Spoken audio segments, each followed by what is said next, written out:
अस्सलाम वालेकुम दोस्तों, उम्मीद है आप सब खैरियत से होंगे।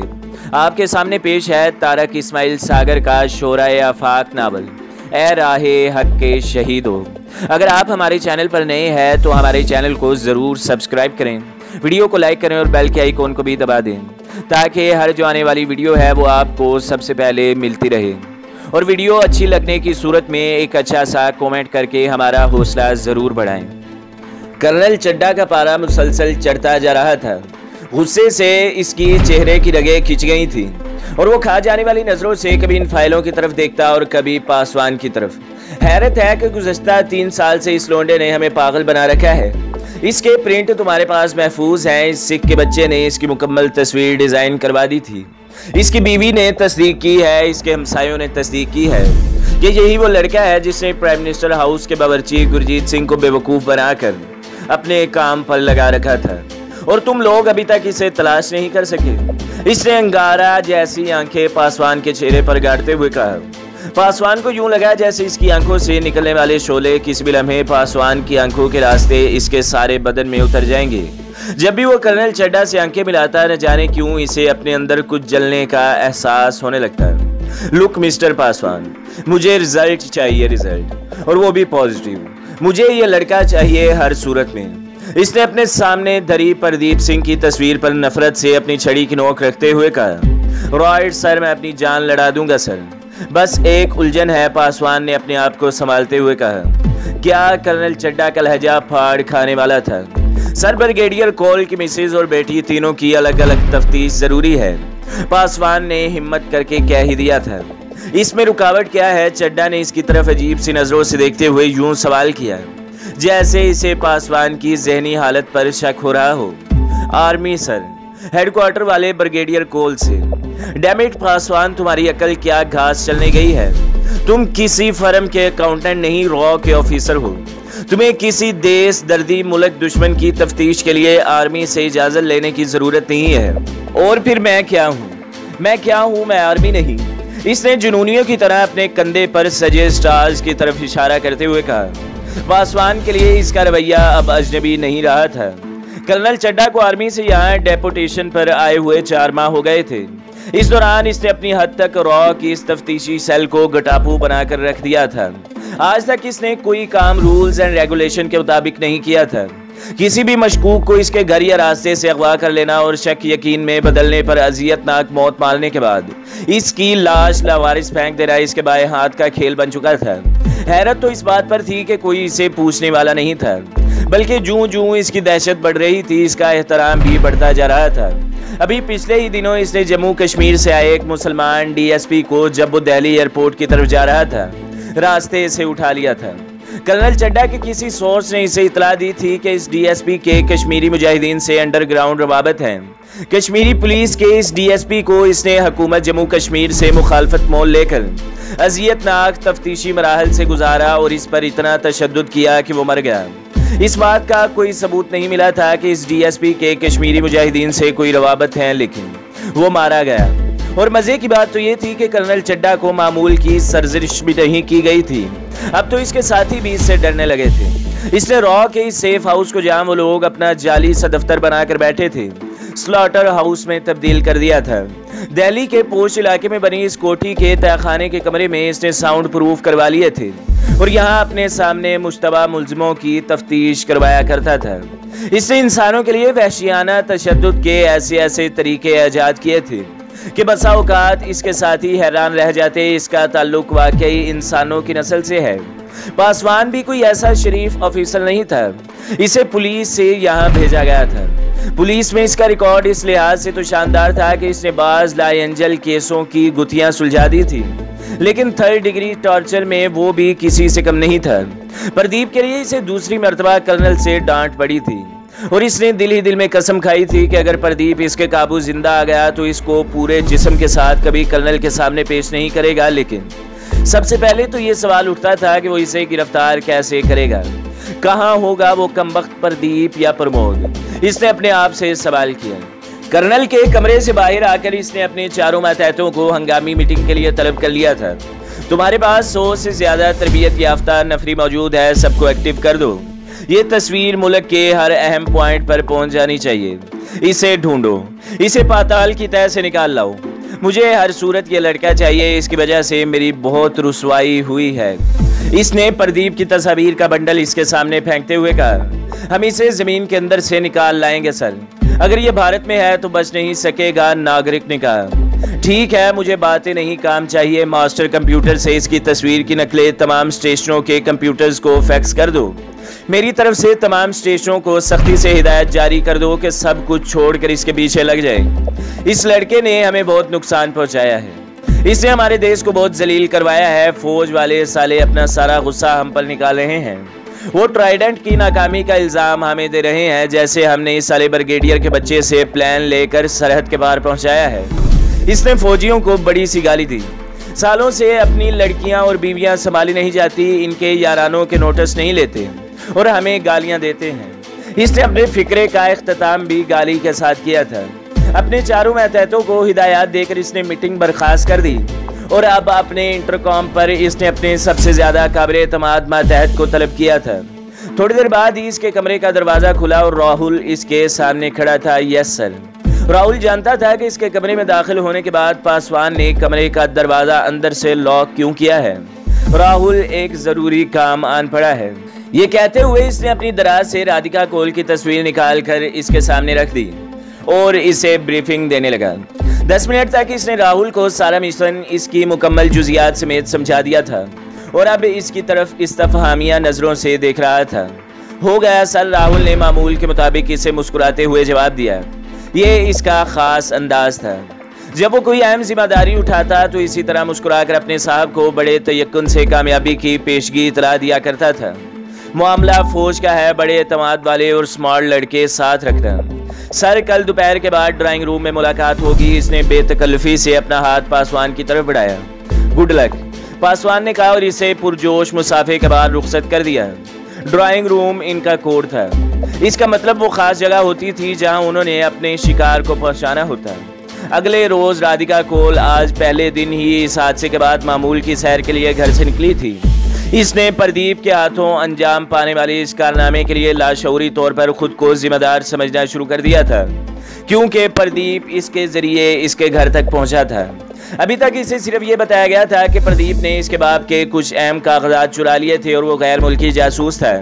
इसे इन कागजात की तफसीलात का इल्म नहीं था। ब्रिगेडियर कोल ने इसे यकीन दहानी करवाई थी कि वो कतन राधिका को इसका जिम्मेदार नहीं समझते। हमसाया मुल्क में इनके जासूस भी ऐसे ही काम करते हैं और ये राधिका की नहीं, इनकी अपनी गलती है कि उन्होंने बिला सोचे समझे आंखें बंद करके प्रदीप की हर बात पर यकीन कर लिया। लेकिन राधिका मुतमईन नहीं हुई थी। 7-8 रोज वो अपने कमरे में बंद रही। बस कभी कभी खास जरूरत के तहत घर के बाहर का चक्कर लगा लेती थी। 7-8 दिन तक ब्रिगेडियर कोल भी हेडक्वार्टर में मसरूफ रहा। इस दौरान इनके घर पर मुख्तलिफ एजेंसियों के लोग आते और राधिका से इंटरव्यू करते रहे। इनमें से भी किसी ने इसे एहसास नहीं होने दिया था कि इस वारदात की जिम्मेदार किसी तरह इस पर आयद होती है। 2-3 रोज वो लोग आते जाते रहे, जिसके बाद उन्होंने आना जाना बंद कर दिया। लेकिन राधिका की परेशानी खत्म नहीं हुई थी। उस रोज जब ब्रिगेडियर कोल ने इसे बताया कि एक जनरल के साथ भी हाल ही में ऐसा वाकया हुआ है, जब इसका ड्राइवर इसके अहम कागजात लेकर फरार हो गया, तो इसे कदरे तसल्ली हो गई और इसने इस कार्रवाई को भी लड़ाई का एक हिस्सा समझ लिया था। ब्रिगेडियर कोल तो रात ही एक खसूसी फ्लाइट से लद्दाख रवाना हो गया था, जिसके फौरन बाद इसकी मां के 2-3 दोस्त आ गए थे, जिनके साथ शराब पीकर वो आधी रात तक हजियान बकती रही। लेकिन राधिका अपने कमरे से निकलकर बाहर नहीं आई थी। सुबह इसने मामूल के मुताबिक अपना ट्रैक सूट पहना और ग्राउंड की तरफ निकल गया। सारी कॉलोनी पर सुकूत तारी था। एतवार का दिन होने की वजह से चूंकि छुट्टी थी, इसलिए सुबह जो 2-4 गाड़ियां दिखाई दे जाती थी वो भी नजर नहीं आ रही थी। रात की बारिश के असरात अभी बाकी थे। इसने मामूल का रास्ता इख्तियार किया और अब वो अपने ब्लॉक के आखिरी कोने वाली गली मुड़ रही थी। अभी वो चंद कदम ही चली थी जब एक आर्मी की जीप इसके नजदीक आकर रुकी। माफ कीजिए, जीप में ड्राइवर के साथ वाली सीट पर मेजर की वर्दी पहने एक नौजवान ने इसे मुखातिब किया। यस, राधिका रुक गई। 45F में जाना है, इसने बड़े अदब से राधिका से पूछा। राधिका के घर के सामने वाले बंगले का नंबर 45F था, जहां कमोडोर साहब रहते थे, जिनका इनके घर आना जाना लगा रहता था। वो हाथ के इशारे से मेजर को एड्रेस समझाने लगी।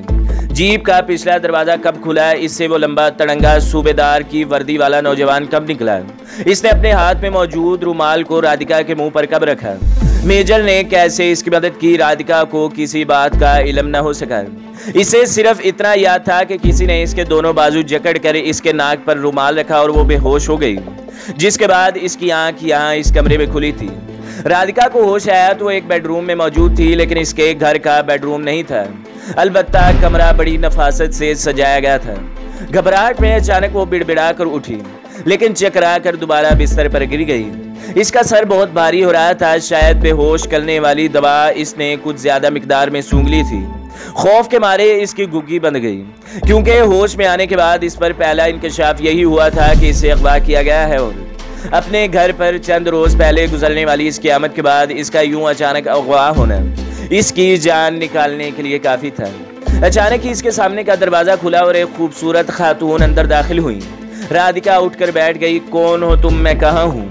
इसने गुस्से और खौफ के मिले जुले तासुरात लिए बड़ी मुश्किल से दो फिक्रे अदा किए थे। आप जहाँ भी हैं बिल्कुल महफूज हैं, खुद को नॉर्मल रखिए, मुतमईन रहे और ये पी लें, आपकी तबीयत ठीक हो जाएगी। इसने इत्मीनान से अपने अकब में दरवाजा लॉक करने के बाद राधिका की तरफ ताज़ा कॉफी का मग बढ़ाया, जो शायद अभी वो इसके लिए बना कर लाई थी। राधिका ने देखा कमरे की एक दीवार पर श्री गणेश की पेंटिंग मौजूद थी। ये बात इसके लिए कदरे बाइसे इत्मीनान बनी। कम से कम अब वो इस बात का तसव्वुर कर सकती थी कि वो अपने ही देश में है। देखो, तुम जो कोई भी हो, तुम्हें कोई गलतफहमी हुई है। मैं ब्रिगेडियर कोल की सपुत्री हूँ और मैं तुम सबको कुत्ते की मौत मरवा दूंगी।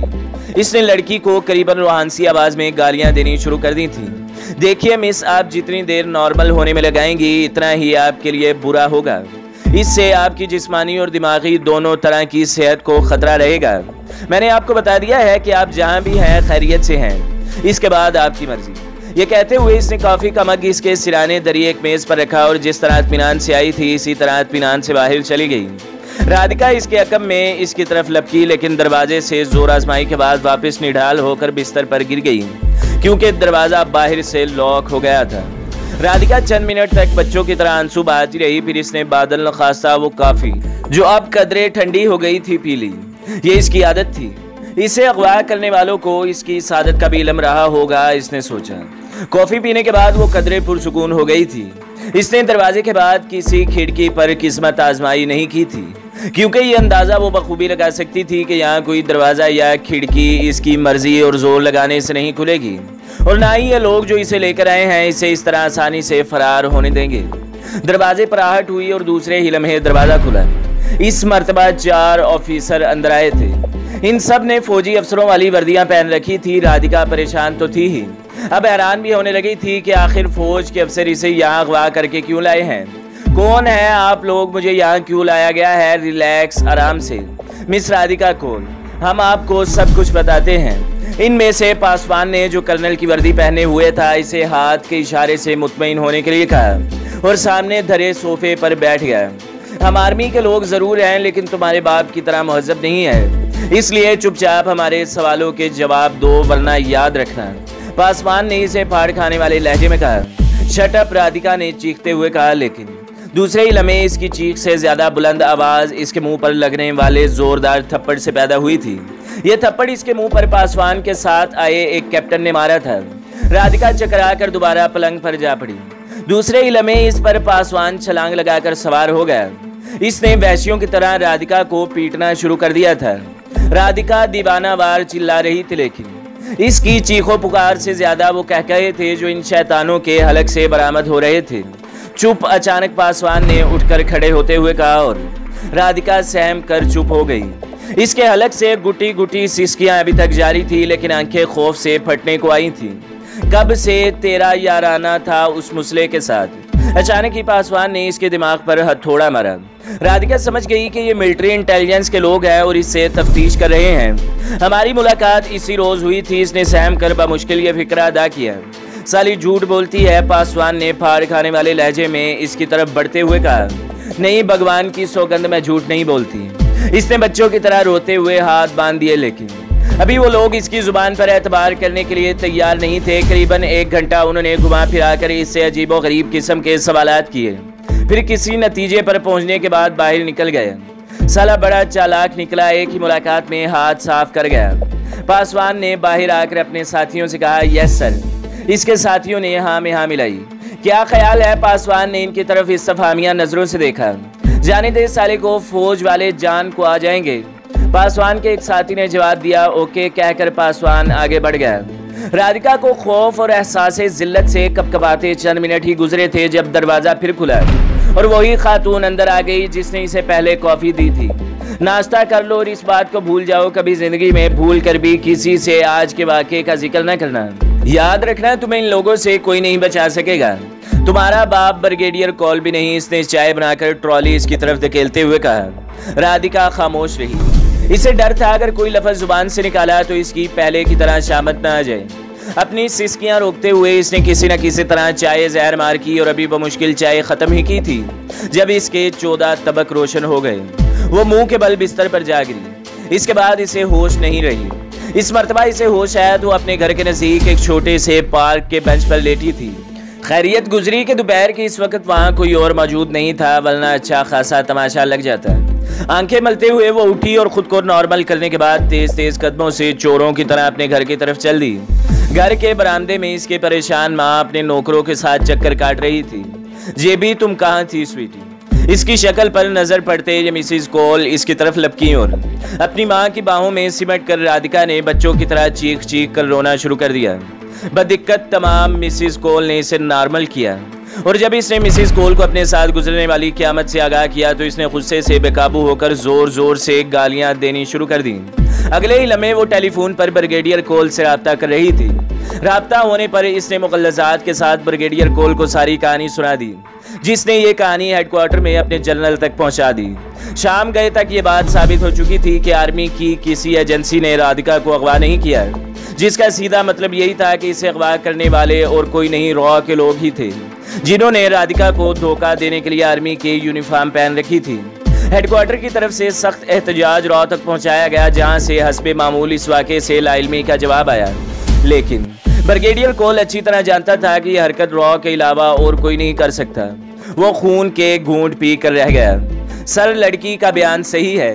पासवान ने इस रोज से पहले कर्नल को रिपोर्ट पेश की। हैरत है, एक ही रोज में ये कारनामा अंजाम पा गया। कर्नल ने अजीब से लहजे में कहा, सर, मुझे खुद इस बात का यकीन नहीं आ रहा था, लेकिन यकीन करना पड़ा। अगर वो झूठ बोलती या इस घराने से मुतल्लिक कोई भी शक हमें पैदा हो जाता तो हम लड़की को जिंदा घर तक ना पहुंचा कर आते। पासवान ने बड़े फख्र से कहा। कर्नल जानता था पासवान सही कह रहा है। इससे पहले इसने गुज़श्ता 2-3 माह में ही पासवान के हाथों 3-4 ऐसे कत्ल करवा दिए थे। वो लोग अदालती फैसलों का इंतजार करने के वे कभी कायल नहीं रहे थे और किसी भी मुल्जिम पर शक गुजरने की सूरत में इंसाफ भी खुद ही कर देने के कायल थे। पासवान, एयरपोर्ट से आगाज करो, उस रोज की तमाम फ्लाइटों का शेड्यूल लो, इनके कनेक्शन तलाश करो, हर मुश्तबा शहर में फैल जाओ। मुझे ये लड़का हर सूरत में चाहिए, जिंदा या मुर्दा मैं कोई शर्त आयद नहीं कर रहा। कर्नल ने गुस्से से बेकाबू होकर कहा, मैंने आज ये काम शुरू कर दिया है सर। पासवान ने चापलूसी के अंदाज में कहा। Well done. कर्नल ने इसे शाबाश दी और प्रदीप की गिरफ्तारी से मुतल्लिक एक तफसीली प्रोग्राम तय करने के बाद पासवान बाहर आ गया। अब वो एक क्रैश प्रोग्राम शुरू करने जा रहा था। रॉ ने अगले 3-4 रोज के बाद अपने दर्जनों एजेंटों के जरिए हर मुमकिन मालूमात हासिल करने के बाद यह अंदाजा लगा लिया था कि इनका शिकार मदारस या लखनऊ दोनों में से किसी एक शहर में गायब हुआ था और अब इनके सैकड़ों एजेंट, जिनमें बाकायदा और बेकायदा दोनों तरह के लोग शामिल थे, इसकी तलाश में शिकारी कुत्तों की तरह दर दर की खाक छान रहे थे। इस ऑपरेशन का दायरा बढ़ाते हुए रॉ ने CBI, central bureau of intelligence और आईबी इंटेलिजेंस ब्यूरो की खिदमात भी हासिल करनी थी। अब ये एक ज्वाइंट ऑपरेशन था जिसकी कमांड कर्नल चड्डा और इसकी मुश्तरका सर्च ऑपरेशन को पासवान कोऑर्डिनेट कर रहा था। प्रदीप की सैकड़ों तस्वीर के साथ ये लोग रूबाए अमल थे और हर लम्हे की रिपोर्ट दिल्ली में कर्नल के सामने पहुंच रही थी। तीसरे रोज शाम गए रॉ ने तस्दीक कर ली कि चंद रोज पहले इस शक्लो सूरत जैसे एक नौजवान ने लखनऊ के एक होटल में क्याम किया था, लेकिन इसकी क्याम की मुद्दत बमुश्किल 30 घंटे थी। होटल के काउंटर वाली लड़की और इस बैरे ने यकीन के साथ कहा था कि उन्होंने ऐसी ही शक्लो सूरत के नौजवान को देखा है। इसके क्वाइफ होटल के रजिस्टर से हासिल किए गए तो तमाम जाली साबित हुए। और इनसे किसी किस्म का क्लू नहीं मिलता था। लेकिन रॉ ने हिम्मत नहीं हारी, उन्होंने यूपी और इसके हर काबिले जिक्र शहर और कस्बे तक अपना ऑपरेशन फैला दिया। मान सिंह सहगल टेक्सटाइल में काम करता था। लखनऊ के नवाही इलाके में वाक़ई इस मिल में इसने 2 माह पहले ही नौकरी हासिल की थी और अपनी तरबियत के बलबूते पर लखनऊ शहर में रॉ के नेट से दोस्ती भी कर ली थी। इंस्पेक्टर शाम से इसके 15-20 रोज में ही गाड़ी छीनने लगी थी।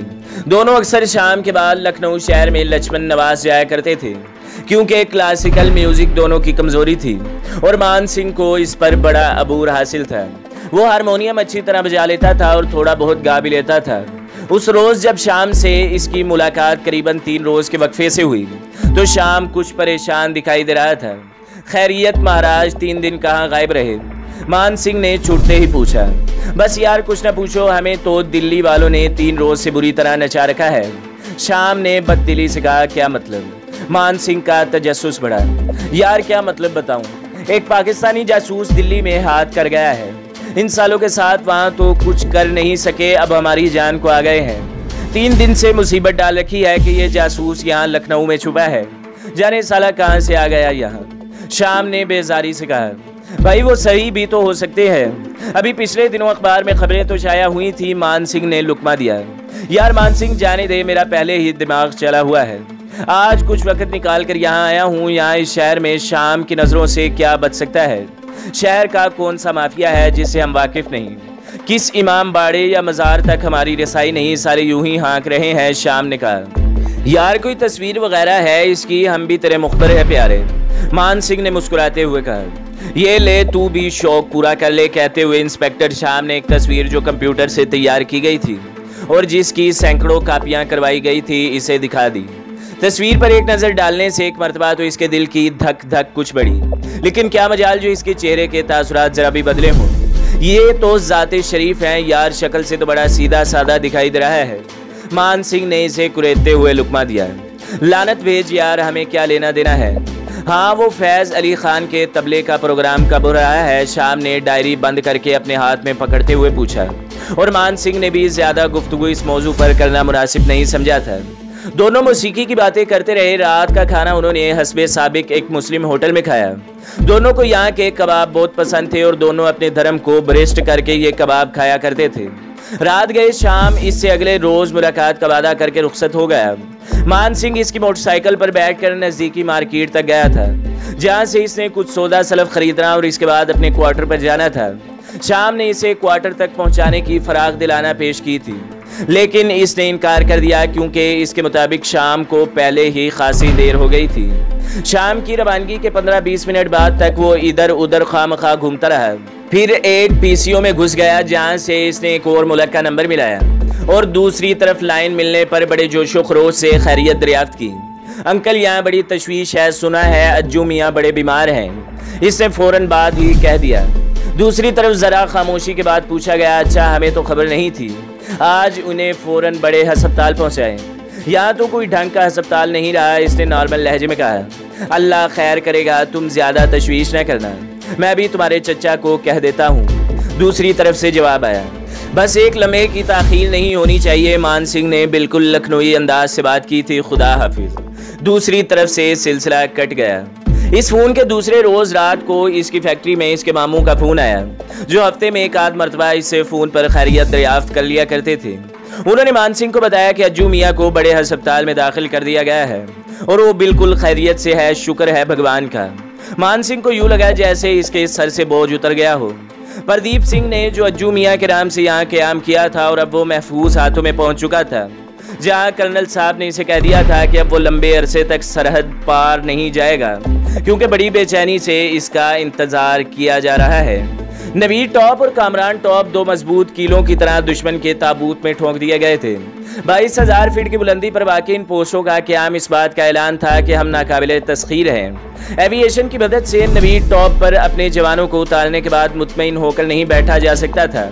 इन पोस्टों के क़याम से इस महाज पर पाकिस्तानी पोजीशन तो बहुत मजबूत हो गई थी, लेकिन सिर्फ हेलीकॉप्टरों के जरिए नवीद टॉप तक आना जाना कारदार था, क्योंकि यहाँ मौसम कभी काबिल एतबार नहीं होता और दुश्मन अपना तोपखाना भी अब ज्यादा बेहतर पोजीशन में लाकर खतरात पैदा कर सकता था। नवीद टॉप तक जमीन से रास्ता बनाना नागुज़ीर था। इस रास्ते के जरिए यहाँ मौजूद जवानों को राशन और कमक पहुंचाई जा सकती थी। जमीनी रास्ता बनाने की सादत कैप्टन तारक हुसैन का नसीब बनी। उन्हें अपनी प्लाटून के साथ नवी टॉप के शुमाल से दुश्मन की आगरा वन पोस्ट की तरफ यलगार का हुक्म मिला। 22 अप्रैल की शाम कैप्टन तारक हुसैन अपनी प्लाटून के साथ आज़मे सफर हुए। यह रास्ता बड़े खतरनाक और जानलेवा था। खंजर जैसी तेज धार वाली पहाड़ी रास्ता, जहां कदम कदम पर नेज़े की अन्नी की तरह चट्टानें इनकी मुंतजिर थीं। बर्फीली खाइयां और मौत की गार सदियों से अपना मुंह फाड़े मौजूद थी, लेकिन कैप्टन तारक हुसैन और इनके जियालों के लिए यह कोई नई बात नहीं थी। रात के अंधेरे में दुश्मन की नजरों में धूल झोंक कर इस रास्ते पर सफर करना दुनिया के किसी भी जी शऊर के नजदीक खुदकुशी के मुतरादिफ था, लेकिन उन्हें यह सफर करना था। वो दुनिया की अस्करी तारीख का ऐसा बाब रकम कर रहे थे जिसकी नजीर आने वाली सदियों में भी शायद कायम ना होती। अपनी पीठ पर 30 किलोग्राम का वजन उठाए हर सफ़े शिकन कमाल हिम्मत से रस्सों और कोपैमाई के सामान के साथ अल्लाह की नुसरत के भरोसे पर बढ़ता चला गया। 22 अप्रैल की शाम को उन्होंने पहला मार्का सर किया और तारक 1 कैंप कायम कर दिया। 23 अप्रैल की शाम तक तारक 2 कैंप कायम हो चुका था और 1 मई तक वो दुश्मन की पोस्ट आगरा 2 से बमुश्किल 300 फीट के फासले पर अपना आखिरी कैंप तारक 3 कायम कर चुके थे। यह दुश्मन के लिए नाकाबिले यकीन सरप्राइज था। तेज बर्फानी तूफान में अल्लाह के इन पुरस्कार बंदों ने यह सफर कैसे तय किया, इंसानी अकल इस सवाल का जवाब कभी नहीं दे पाएगी। इनके खाकी जिस्मों में क्या कुव्वत समा गई थी, इंसानी अदराक और फहम से बालातर है। बज़ाहिर किसी गोश्त पोस्ट के इंसान से ऐसे कारनामों की तवक्का अबस है, लेकिन कुव्वत ईमानी और मादरे वतन के इश्क से सरशार इन सरखरोशों के सामने मौसम की तमाम अज़ाबनाकियां मफ्तूह हो गईं। वो फातियों की तरह आगे बढ़े और दुश्मन को दो अतराफ से अपने शिकंजे में जकड़ लिया। नवी टॉप और अब तारक पोस्ट के दरमियान दुश्मन फंस गया था। अब इसके लिए हमला करना तो मुमकिन नहीं था, अपनी जान बचाना भी मुमकिन नहीं रहा था। चोमक सेक्टर में भारतीय इस सरप्राइज से बिल्कुल बौखला गए थे। इनकी वायरलेस सेटों से खौफजदा आवाज़ें सुनाई दे रही थीं। वो पाकिस्तानी जवानों को माफूकुल फितरत जान रहे थे। इनकी आवाज़ें शिकस्त की आयनादार थी। इनका मोराल तबाह हो चुका था। जिन उम्मीदों के साथ इन्हें इस मास पर भेजा गया था, इन पर मुकम्मल बर्फ जम चुकी थी। इन्हें भी बताया गया था कि इनका दुश्मन अददी लिहाज से ही नहीं, असली लिहाज से भी इनका हमसर नहीं और वो जब चाहें इसे जेर कर लेंगे। लेकिन इसके बरक्स यहाँ सूरत हाल ही मुख्तलिफ थी। अपने गर्म खैमों में मुकीम भारतीय हर खुद को महफूज ख्याल यहाँ करते थे। इनकी पोस्टें हजारों फीट की बुलंदी पर मबनी होती थीं। बज़ाहिर पाकिस्तान की सीमत से इन तक रसाई का कोई रास्ता भी दिखाई नहीं देता था, लेकिन अचानक एक रोज उन्हें अपनी पोस्टों के सामने दाएं बाएं आगे पीछे कहीं ना कहीं पाकिस्तानी दिखाई पड़ते थे और वो सहम जाते। उन्हें पहले तो अपनी आंखों पर यकीन नहीं आता था कि यह कैसे मुमकिन हो गया। यकीन के बिना चारा ही नहीं था। वो अफरा तफरी में, घबराहट में अपने अफसरान तक ये मालूमात पहुंचाते तो अफसरान गुस्से से बल खा कर रह जाते। उन्हें समझ नहीं आती थी कि हालात के सांप ने इनके मुंह में जो छिपकली फंसा दी थी, इसे निगल जाएं या उगल दें। नवी टॉप पर पाकिस्तान के कब्जे के बाद आगरा 2 के सामने तारक पोस्टों के क़याम ने भारतीयों को चकरा कर रख दिया था। तो दोस्तों, अगली किस्त देखने के लिए हमारे चैनल को सब्सक्राइब करें, वीडियो को लाइक करें और बेल के आइकॉन को भी दबा दें, ताकि हर जो आने वाली वीडियो है वो आपको सबसे पहले मिलती रहे।